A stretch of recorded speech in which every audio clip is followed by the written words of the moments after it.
एक टर्न जैसी करंट लेके आएगा लूप के अंदर, वो लेकर निकल गया करंट को, ध्यान से देखो, ऐसे देखो, ये लूप के अंदर करंट आया और ये निकल गया, फिर लूप के अंदर करंट आया फिर निकल गया। लूप कौन सा? ये रेक्टेंगुलर लूप, इस पे ध्यान देना, लूप मतलब रेक्टेंगुलर लूप, एम्पियर लूप।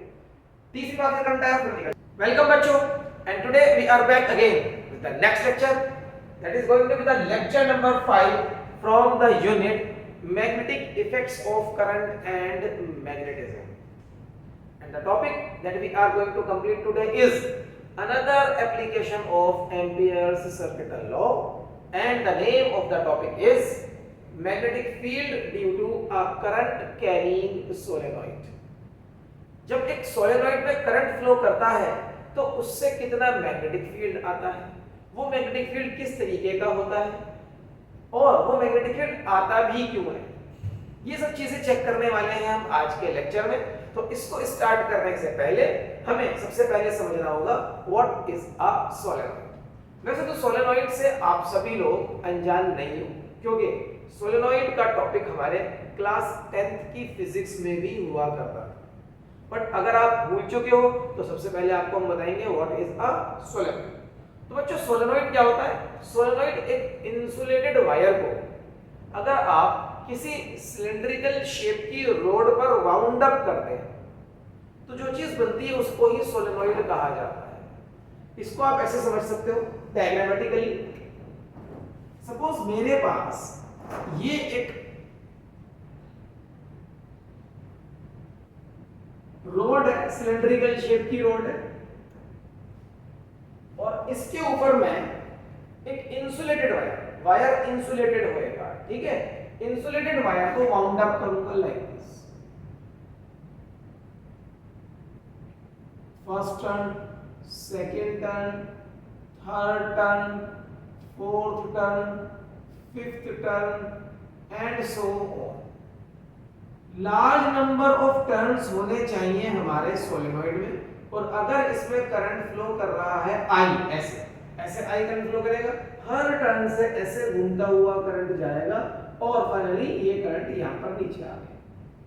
इसको बोलते हैं solenoid, and we have shown a current carrying solenoid in our diagram. इस सोलेनॉइड का मैग्नेटिक फील्ड क्या होने वाला है? इस सोलेनॉइड के मैग्नेटिक फील्ड को लेकर साइंटिस्ट ने बहुत सारे एक्सपेरिमेंट्स भी किए। तो एक्सपेरिमेंट्स करने के बाद में साइंटिस्ट ने जो ऑब्जर्वेशंस और कंक्लूजन्स निकाले वो कुछ इस तरीके से है कि एक सोलेनॉइड का मैग्नेटिक फील्ड बार मैग्नेट के मैग्नेटिक फील्ड जैसा ही होता है। अ current carrying solenoid behaves like अ बार मैग्नेट, ये 10th क्लास में भी पढ़ा है, बट मैं रिपीट कर रहा हूं।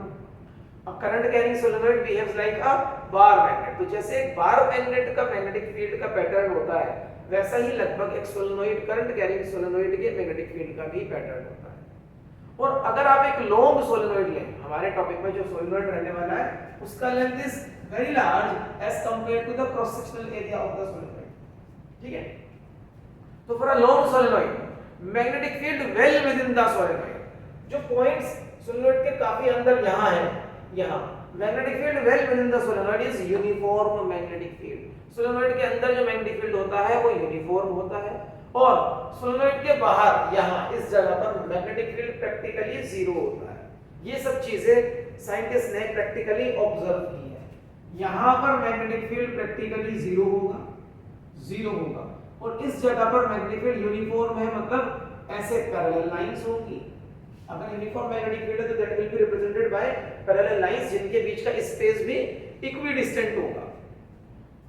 और जैसे जैसे ये लाइंस एंड्स के पास आती हैं तो मैग्नेटिक फील्ड कम हो जाता है, तो कुछ लाइंस इस तरीके से हो जाएगी। मैग्नेटिक फील्ड एंड्स पर कम as compared to points within the solenoid, ends पर मैग्नेटिक फील्ड कम होता है। कितना कम होता है धीरे धीरे पता करेंगे।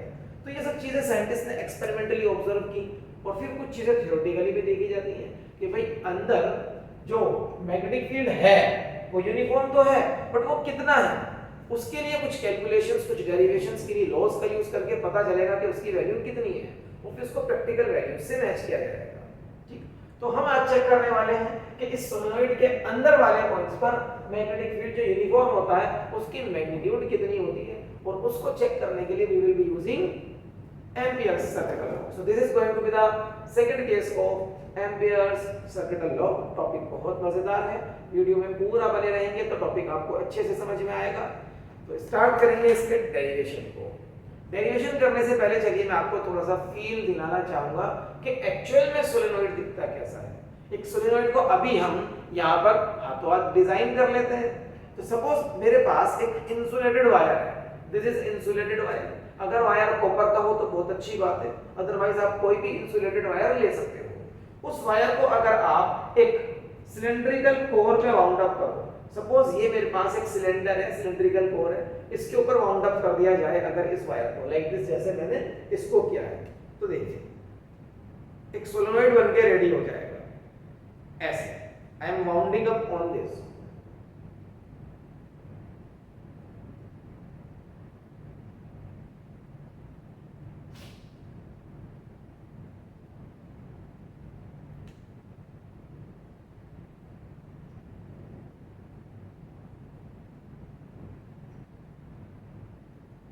Yes. Now this is a solenoid wounded over a cylindrical core. ये ऐसे देखो सोलेनोइड, ये मैंने वायर को वाउंड अप करा और ये इसका दूसरा एंड है, ठीक है, ये सोलेनोइड है। आप इस सोलेनोइड के अंदर जो ये आयरन कोर, ये सॉलिड कोर है, सिलेंड्रिकल कोर है, इसको आप रिमूव भी कर सकते हो, तब भी ये सोलेनोइड ही रहेगा। और आप चाहो तो इस वायर को इसी के ऊपर वाउंडेड अप रहने दे सकते हो, तब भी ये सोलेनोइड रहेगा। सोलेनोइड के जो नंबर ऑफ टर्न्स हैं वो पास पास होने चाहिए, it should be closely packed like this. तो ये एक छोटा सा सोलेनोइड हमारा रेडी हो गया है, ठीक। लेकिन हम अपने डायग्राम में इसके टर्न्स को थोड़ा दूर दूर ही दिखाएंगे सो दैट आपको डायग्रामेटिकली चीजें क्लियर रहे। अभी ये सोलेनोइड है, this is the solenoid, okay, ये सोलेनोइड है लाइक दिस, ये सोलेनोइड है और इसके टर्न्स को मैं थोड़ा दूर दूर कर रहा हूं ओनली बिकॉज हमें डायग्रामेटिकली चीजों को अच्छे से समझना है। अदरवाइज प्रैक्टिकली क्या होता है, सोलेनोइड के turns should be closely packed. तो मैंने इसके टर्न्स को थोड़ा दूर दूर कर दिया है लाइक दिस, ये देखिए। Now this is a solenoid, बिल्कुल वैसा सोलेनोइड जैसा मैंने डायग्राम में यहां पर बनाया हुआ है, ओके। तो सोलेनोइड में जैसे कि मैंने अभी आपको बताया, ये जो सॉलिड कोर है ये आप चाहो तो इसके अंदर रह भी सकती है और आप चाहो तो इसको रिमूव भी कर सकते हो, ओके। तो इस सोलेनोइड का मैग्नेटिक फील्ड आज हमें पता करना है कि जो पॉइंट्स अंदर होते हैं सोलेनोइड के अंदर, उन पॉइंट्स पर मैग्नेटिक फील्ड कितना होने वाला है। चलिए स्टार्ट करते हैं टॉपिक को। अभी मैं इस डायग्राम को दोबारा बनाऊंगा और उस डायग्राम में I will not be having the solid core को हटा करना।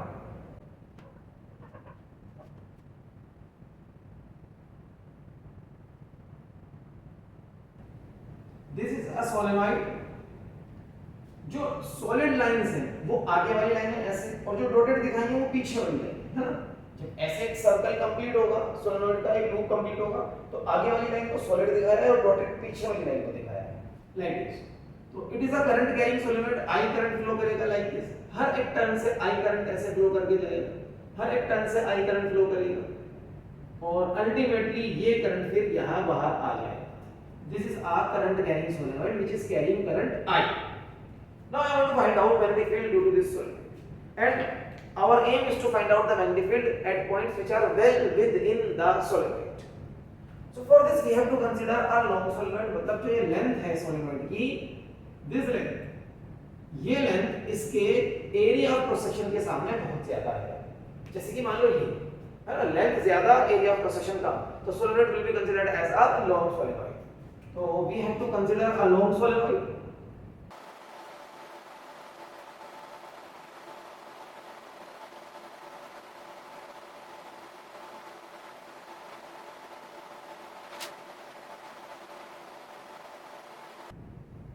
So we have considered a long solenoid of length L having n number of turns per unit length. Now this is important, having n number of turns per unit length. Per unit length. इसके जो number of turns है, total number of turns की बात नहीं कर रहे हैं, हम बात कर रहे हैं कि पर यूनिट लेंथ कितने टर्न्स होंगे, दैट इज स्मॉल n। मतलब 1 सेंटीमीटर में अगर 6 टर्न्स हैं तो I will say number of turns per unit length are 6 turns per centimetre. अगर 1 सेंटीमीटर में 10 टर्न्स हैं तो I will say small n is equal to 10 turns per centimetre, इस तरीके से, ठीक है। तो number of turns per minute small n ले लिया है। नाउ कंसीडर पॉइंट P, एक पॉइंट P कंसीडर करेंगे सोलेनोइड के अंदर ही, यहाँ ये एक पॉइंट है P जहां पर मैं मैग्नेटिक फील्ड निकालना चाहता हूं। तो अगर पहले इस पॉइंट पर मैग्नेटिक फील्ड निकालना है और ये application of Ampere's circuital law की है, then to use Ampere's circuital law we should have an amperian loop. Amperian circuit जिसे बोलते हैं, एम्पेरियन लूप बनाएंगे और एम्पेरियन लूप की हेल्प से फिर हम उस लूप के ऊपर एक छोटा सा डिस्टेंस मार्क करते हैं dl, याद है ना। और उसी पॉइंट पर P पॉइंट पर जहां पर आपको मैग्नेटिक फील्ड कैलकुलेट करना है, dl मार्क करोगे, P पॉइंट पर ही B मार्क करोगे और फिर आप यूज करोगे Ampere's circuital law. B dot dl का integration is equals to mu naught times the current enclosed by the loop जो आप यहां पर बनाने वाले हो। तो अब क्वेश्चन है कि यहां पर जो लूप बनेगा, एम्पेरियन लूप या एम्पेरियन सर्किट, वो किस शेप का होगा, क्योंकि हम जनरली सिमेट्रिकल शेप लेते हैं। तो यहां पर जो हम शेप लेने वाले हैं that is going to be rectangular shape, that is going to be rectangular shape. तो रेक्टेंगुलर शेप का एक लूप लेंगे इस तरीके से, ये ले लिया मैंने एम्पेरियन लूप, ये इसकी लेंथ है एम्पेरियन लूप की और ये इसकी ब्रेड्थ है। तो ये एक रेक्टेंगल शेप का एम्पेरियन लूप है। This is the Amperian loop of rectangle shape. अब सर ये तो सिमेट्रिकल हमें नहीं लग रहा है बेटा, ये सिमेट्रिकल नहीं लग रहा है, लेकिन इसका बहुत बेनिफिट है और डेरिवेशन कंप्लीट होते होते मैं आपको इसका बेनिफिट समझाऊंगा कि क्यों रेक्टेंगल शेप का लिया है यहाँ पर। P इज द पॉइंट जहां पर आपको मैग्नेटिक फील्ड फाइंड आउट करना है। तो P पॉइंट पर सबसे पहले एक छोटा सा लेंथ मार्क करेंगे हम dl, छोटा सा लेंथ मार्क कर लेते हैं P पॉइंट पर dl, ये this is dl।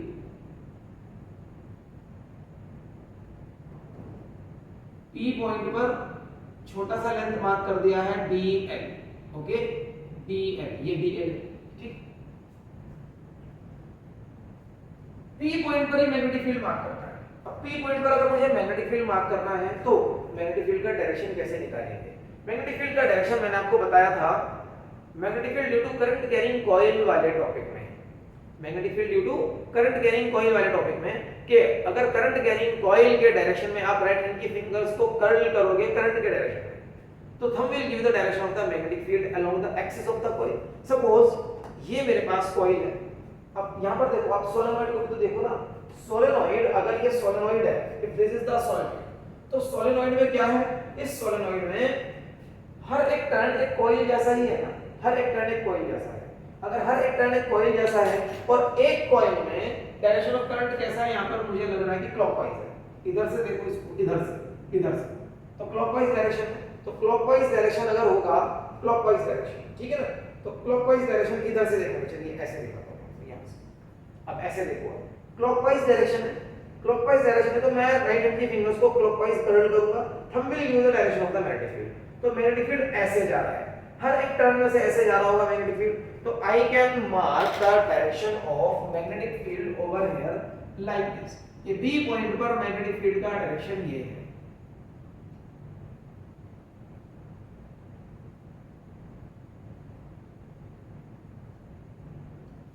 P point पर मैग्नेटिक फील्ड का डायरेक्शन आ गया। P पॉइंट पर ये dl भी आ गया है ना, ये dl पहले से जो मार्क्ड है ये dl, okay, this is dl। Suppose this rectangular coil is A, B, C, D, small a, small b, small c, small d, ठीक है। और इस रेक्टेंगुलर कॉइल की जो लेंथ है वो मान लो x है एंड इसकी ब्रेड्थ है AD और BC, है ना, उसको T ले लेते हैं। चलो, so we have to consider an amperian loop over here, को हमने कंसीडर कर लिया। चलो इसको मेंशन करते हैं कि हमने क्या कंसीडर किया।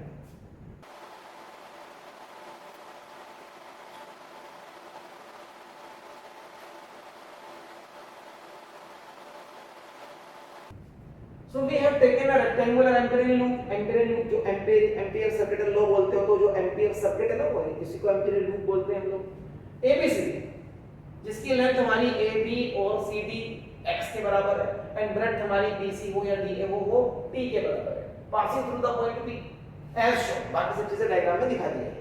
अब मैं यूज करूंगा Ampere's circuital law. Now I will using Ampere's circuital law. Now using Ampere's circuital law, Ampere circuital law के अकॉर्डिंग हम लोग क्या लिखते हैं? हम लिखते हैं B डॉट DL का line integration for a closed loop is equals to mu naught times the current enclosed, mu naught times the current enclosed. ये हम लोग लिखते हैं ना, ठीक है। अब देखो दिक्कत क्या है? दिक्कत है कि this loop is not symmetrical, ये रेक्टेंगुलर लूप है।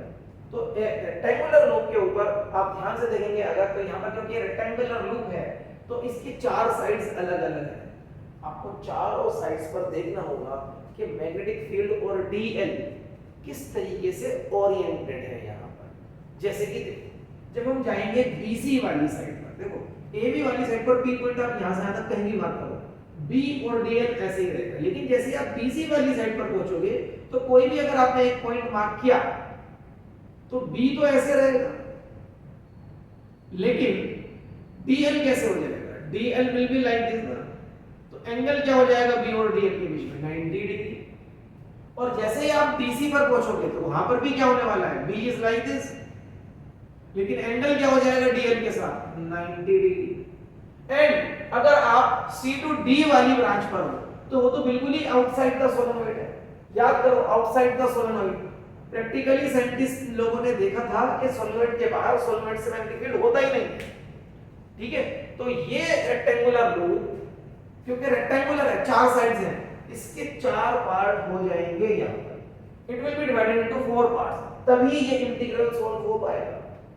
तो इसको हमें 4 पार्ट्स में डिवाइड करना है। पहला A to B, दूसरा B to C, तीसरा C to D and fourth one will be D to A। देखो कैसे लिखेंगे डिवाइड करके। B डॉट DL को मैं 4 पार्ट में तोड़ूंगा। तो पहला पार्ट है B डॉट DL A से B वाला, ये वाला। दूसरा part, second part is going to be B dot DL B to C वाला।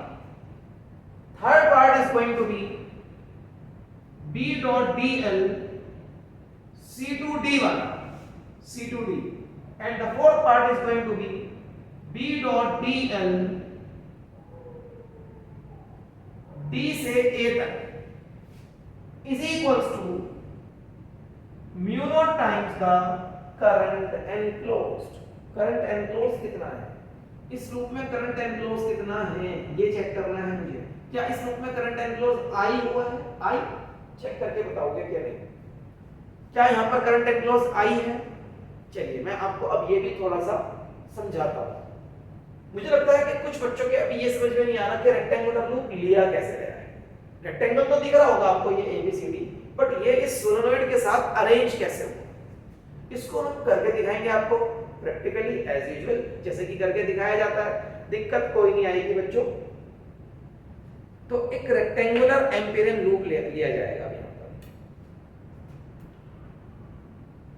देखिए suppose this is a solenoid और अब हम लेंगे एक रेक्टेंगुलर लूप।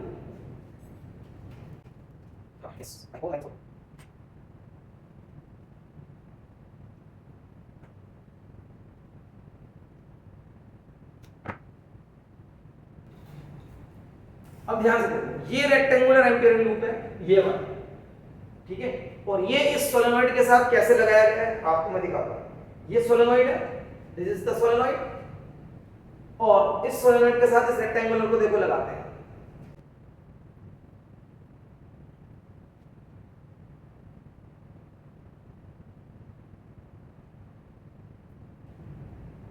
ये देखिए बच्चों, ये एक रेक्टेंगुलर लूप है जो सोलेनोइड के अंदर है। देखो ये अंदर वाले पॉइंट्स हैं, यहाँ ये अंदर वाले पॉइंट्स होंगे, यहाँ पर ये अंदर वाले पॉइंट्स होंगे।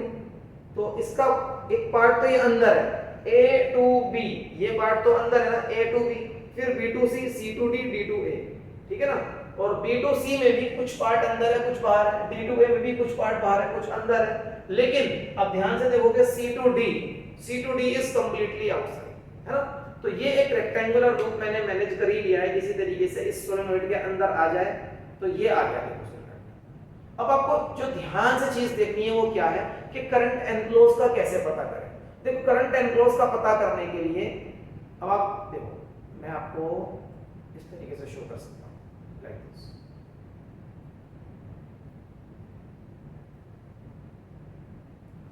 एक टर्न जैसे ही करंट लेके आएगा लूप के अंदर, वो लेकर निकल गया करंट को, ध्यान से देखो, ऐसे देखो, ये लूप के अंदर करंट आया और ये निकल गया, फिर लूप के अंदर करंट आया फिर निकल गया। लूप कौन सा? ये रेक्टेंगुलर लूप, इस पे ध्यान देना, लूप मतलब रेक्टेंगुलर लूप, एम्पिरियल लूप। तीसरी बार फिर करंट आया फिर निकल गया, चौथी बार करंट आया फिर निकल गया। तो कितने टर्न्स है इस लूप के अंदर? 1 2 3 4। तो 4 बार करंट आता है और निकल जाता है। आई करंट अगर 4 बार आया तो करंट एनक्लोज हो गया 4i। आपको याद है जब आपको एम्पिरियल सेकेंड लॉ पढ़ाया था, if this is the imperial loop और ऐसे करंट जा रहा है i1, ऐसे करंट जा रहा है i2, ऐसे करंट इधर से आया i3, तो टोटल करंट एनक्लोज कितना बोला था?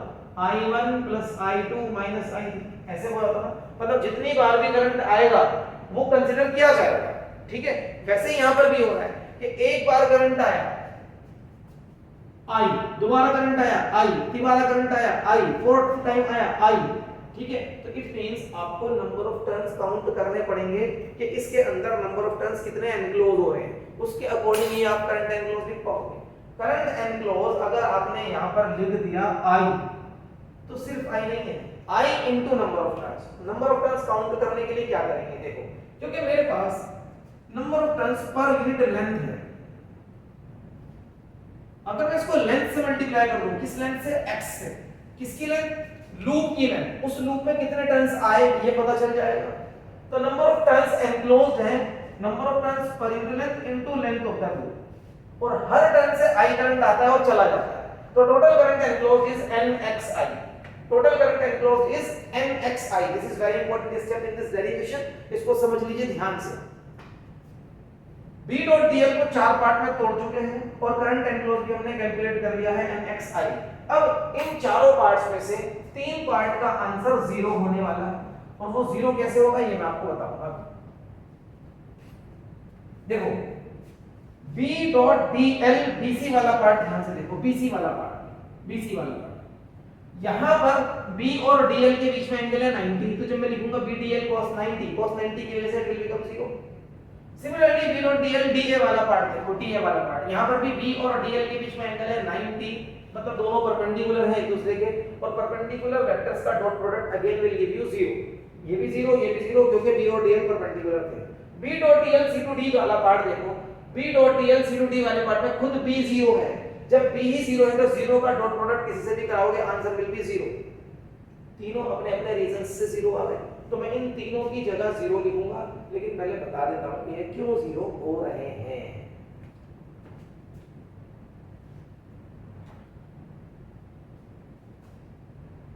B.dl B2C वाला पार्ट इज 0 बिकॉज, दोनों का आंसर एक साथ लिख दूंगा, is 0 and B.dl D2A वाला पार्ट वो भी 0 है, because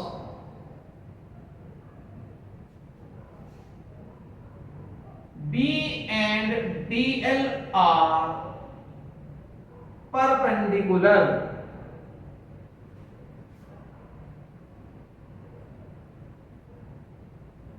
to each other.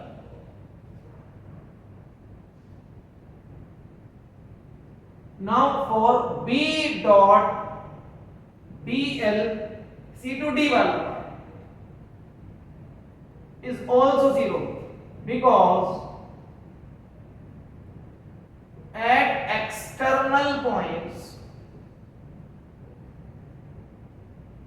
B is equals to 0.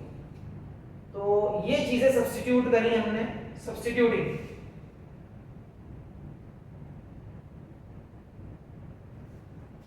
We get, इस इक्वेशन में सब्स्टिट्यूट करी तो b dot dl plus 0 plus 0 plus 0, b dot dl a to b वाला part plus 0 plus 0 plus 0 is equals to mu naught nxi is equals to mu naught nxi, b dot dl a to b वाला part, now b और dl के बीच में angle is 0, cos 0 1 होगा, तो it is b dl cos 0, b dl cos 0 1 होगा is equals to mu naught nxi। अब इसमें भी चेक करेंगे अगर आप, क्योंकि इंटरवल पॉइंट्स पर b यूनिफॉर्म मैग्नेटिक फील्ड है, तो b is constant, uniform magnetic field मतलब constant magnetic field in magnitude as well as in direction, तो b को आप इंटीग्रल से बाहर ला सकते हैं, b को इंटीग्रल से बाहर ले आए, चलो यही कर देता हूं, b को इंटीग्रल से बाहर ला सकते हो। अब क्या रहेगा, dl का इंटीग्रेशन, और ये कौन सा पार्ट है, a टू b वाला पार्ट, भूलना मत, a टू b वाला पार्ट है, dl का इंटीग्रेशन, छोटी लेंथ का इंटीग्रेशन a से b तक, कंप्लीट लेंथ बनेगी मतलब x, तो यहां पर dl का इंटीग्रेशन हो गया x, तो b into x is equals to mu naught nxi। अब x से x कैंसिल हो रहा है, इट मींस आपने जो रेक्टेंगुलर लूप लिया था उसकी लेंथ कितनी भी ले सकते हो, उसकी लेंथ पे आंसर डिपेंड नहीं करता, ओके। तो finally I am getting the answer as b is equals to mu naught ni, final answer mu naught ni जो आपको याद करना है, final answer is mu naught ni। It means magnetic field depend करता है 3 factors पे, देखो due to a solenoid, current carrying solenoid का मैग्नेटिक फील्ड डिपेंड करता है कौन, 3 factors, mu naught permeability of the free space, free space कहां से आया, अभी हमारा जो सोलेनॉइड है, सोलेनॉइड के अंदर जो जगह है, सोलेनॉइड के अंदर जो जगह है वो सारी फ्री स्पेस है, वहां कोई मटेरियल नहीं है, तो मैंने फ्री स्पेस माना हुआ है यहां पे, तो उसी की परमिएबिलिटी, जो मटेरियल अंदर है उसी की परमिएबिलिटी यहां पर लिखेंगे, n number of turns per unit length, I current flowing in the coil. अगर आप चाहते हो कि इस सोलेनॉइड से मैग्नेटिक फील्ड स्ट्रांग आए, मैग्नेटिक फील्ड की वैल्यू ज्यादा आए, तो mu naught permeability of free space की जगह ऐसा मटेरियल ले आओ जिसकी परमिएबिलिटी फ्री स्पेस से भी ज्यादा होती हो, for example solid iron core ले आओ, इसके अंदर एक लोहे की कोर लगा दोगे, अगर इस सोलेनॉइड के अंदर अगर आप एक लोहे की कोर लगा दोगे, आयरन कोर, तो इसका मैग्नेटिक फील्ड और ज्यादा हो जाएगा, okay.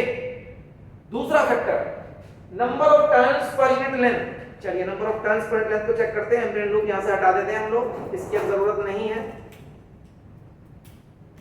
Yes, number of turns per unit length का मतलब समझिए, नंबर ऑफ टर्न्स अलग होता है, number of turns per unit length अलग होता है। देखो नंबर ऑफ टर्न्स है 1 2 3 4 5 6 7, ठीक है। अगर मैं अभी देख रहा हूं कि नंबर ऑफ टर्न्स जो 7 है ये काफी बड़ी लेंथ में है, तो number of turns per unit length is less. अगर मैं चाहूंगा number of turns per unit length को ज्यादा करना, तो इसी सोलेनॉइड को टर्न्स पास पास कर दो, देखो अब वही 7 टर्न्स पास पास हो गए हैं, तो इसका मतलब number of turns per unit length बढ़ गया।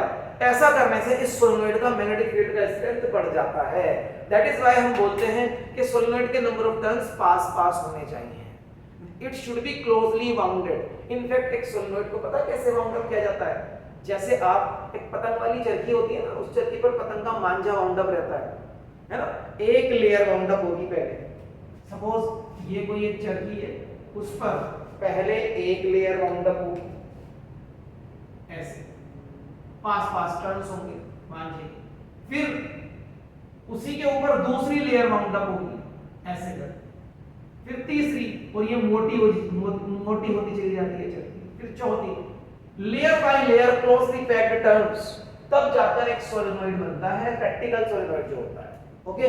ये डायग्रामेटिकली जो सोलेनॉइड आपको दिखाया ये लूजली बाउंडेड सोलेनॉइड है, जिससे कि डायग्राम आपको अच्छे से समझ में आ जाए। चलो नंबर ऑफ टर्न्स हो गया, एंड आई करंट, अगर आप चाहते हो कि मैग्नेटिक फील्ड स्ट्रांग बने तो करंट की वैल्यू भी ज्यादा जानी चाहिए, it should carry a large amount of current so that magnetic field इसका स्ट्रांग आए, तो these are the three factors on which magnetic field of a solenoid depends. ये थ्री फैक्टर्स भी आप अपने नोट्स में मेंशन करेंगे। और अभी वक्त हो चला है इस वीडियो को पॉज करके यहाँ तक के नोट्स आप अपने रजिस्टर में कॉपी करेंगे। बेटा कॉपी तो करते हो ना नोट्स? नोट्स बनाने बहुत जरूरी है, नोट्स बनाने बिल्कुल भी मत भूलो। मैं आपको बार बार याद दिलाता हूँ, आज शायद कुछ ज्यादा दिन हो गए इस बात को याद दिलाते हुए, तो कितने बच्चों ने नोट्स बनाने छोड़ दिए हैं? वो नोट्स जरूर बनाते रहें। और जो बच्चे नोट्स बना रहे हैं वो कमेंट बॉक्स में हमें शेयर करें कि हाँ हम अच्छे नोट्स बनाते हैं। ओके, और नोट्स बनाने से आपको क्या फायदा होता है ये भी कमेंट बॉक्स में आप बताओ, जिससे कि और बच्चे भी जो नोट्स नहीं बनाते उन्हें समझ में आए कि नोट्स बनाना क्यों जरूरी है अगर आप क्लास 12th जैसा बोर्ड का एक इंपॉर्टेंट एग्जाम देने वाले हो अपनी लाइफ में। चलिए वीडियो को पॉज करिए, मैं भी एक स्क्रीनशॉट लेता हूं जो आपको शेयर करना रहेगा। आई होप यहां तक आपने कर लिया है।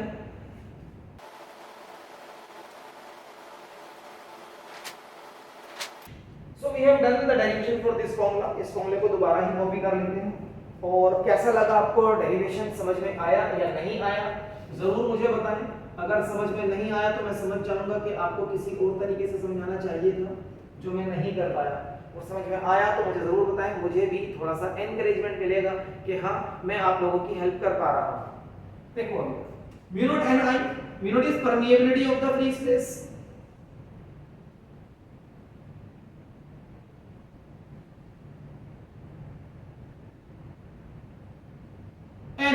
n is number of turns per unit length,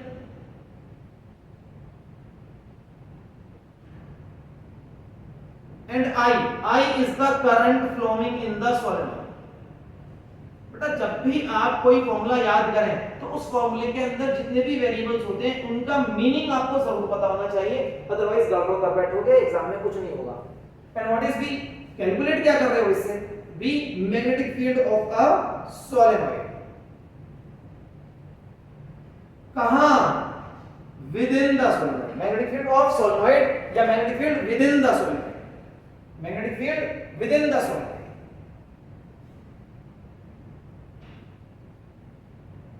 उन पॉइंट्स पर जो सोलेनॉइड के अंदर है काफी।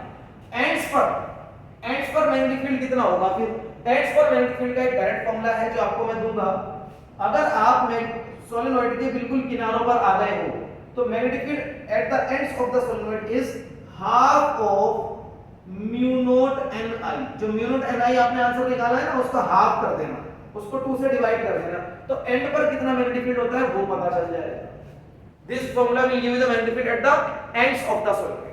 तो points within the solenoid जो है वहां पर यूनिफॉर्म मैग्नेटिक फील्ड होता है। जैसे जैसे किनारे की तरफ आओगे, इसके एंड की तरफ आओगे, वहां पर मैग्नेटिक फील्ड कम होने लगता है, याद रखना ये फॉर्मूला है। Okay, now the magnetic field representation of this solenoid. इस सोलेनॉइड का मैग्नेटिक फील्ड दिखता कैसा है वो डायग्राम हम लोग बनाएंगे।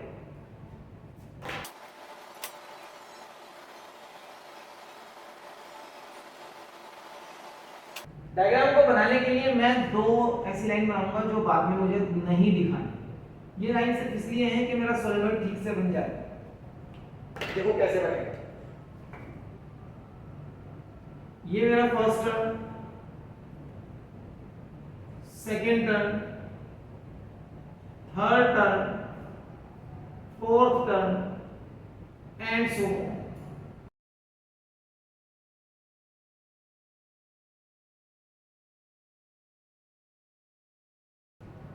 It is a current carrying solenoid, carrying current like this.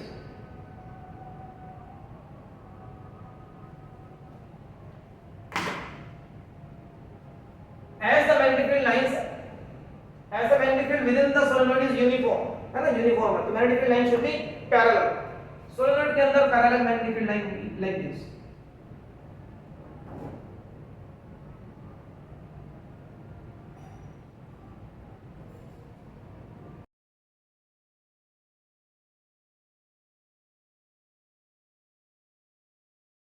Now magnetic field within the solenoid, देखो ये पैरेलल इक्विस्पेस्ड लाइंस है ना, जैसे इलेक्ट्रिक फील्ड यूनिफॉर्म था जैसे उसको रिप्रेजेंट करते थे वैसे ही यूनिफॉर्म मैग्नेटिक फील्ड को हमने रिप्रेजेंट कर दिया है। अब जैसे ही ये मैग्नेटिक फील्ड लाइंस एंड के पास पहुंचेंगी तो क्या होगा? देखो ये सेंटर वाली तो सीधी निकल जाएगी। अब ये मैग्नेटिक फील्ड लाइंस थोड़ा सा इनका गैप बढ़ना शुरू हो जाता है लाइक दिस ऐसे ऐसे they are moving out of the solenoid, और ऐसे इधर वाले एंड पर ये ऐसे होंगे like this, they are moving into the solenoid.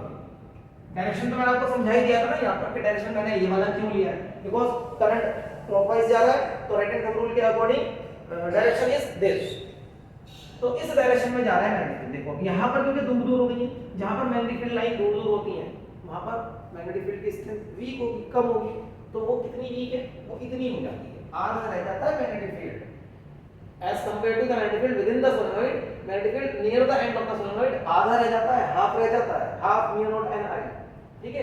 ये पैटर्न बन गया मैग्नेटिक फील्ड का due to a current carrying solenoid.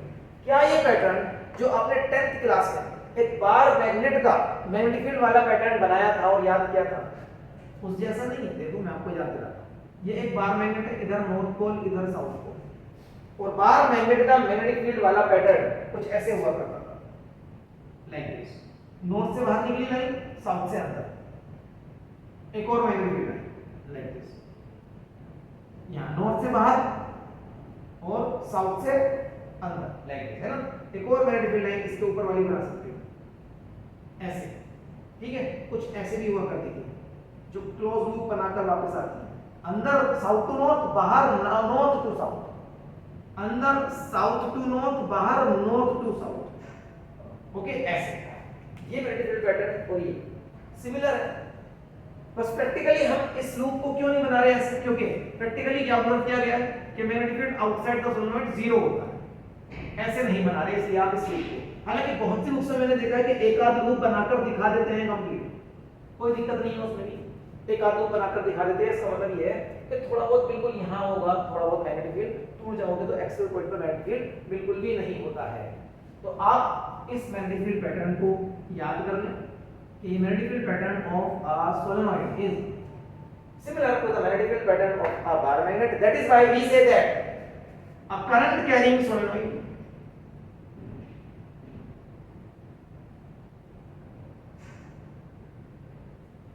behaves like a bar magnet. एक current carrying solenoid bar magnet की तरह ही बिहेव करता है।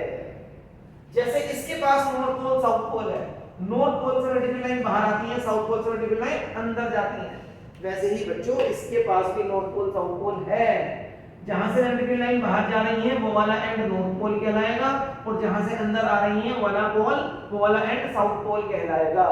तो एक current carrying solenoid bar magnet की तरह बिहेव करता है, और इसके पास भी दोनों पोल होते हैं, तो आप इसको भी क्या कह सकते हो, मैग्नेटिक डायपोल। जिसके पास दोनों पोल हो वो डायपोल। तो और ये क्योंकि मैग्नेट के पोल्स हैं तो मैं क्या बोलूंगा इसको, I will call it as a magnetic dipole, ठीक है। तो ये हमारा टॉपिक कंप्लीट हुआ एक सोलेनोइड को लेकर, जिसमें हमने सीखा एम्पियर्स सर्किटल लॉ की हेल्प से कि एक करंट कैरिंग सोलेनोइड का मैग्नेटिक फील्ड किस तरीके का होता है, उस मैग्नेटिक फील्ड का मैग्नीट्यूड क्या होता है, ये सब चीजें हमने आज यहाँ पर ड्राइव भी की है।